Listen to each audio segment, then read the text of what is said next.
Baiklah teman-teman, ini dia salah satu pinang unggul yang ada di Indonesia saat ini. Pinang ini merupakan pinang Betara Jambi yang saat ini sudah menyebar luas di seluruh Indonesia untuk membudidayakan jenis pinang ini,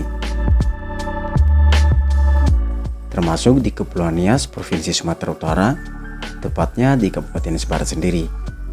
Walaupun lahannya hanya beberapa hektar saja, seperti lahan saya ini hanya 2 hektar saja dengan jumlah pinang betara di dalamnya sebanyak 2.500 batang dengan jarak 3 x 3 meter berbentuk mata 5.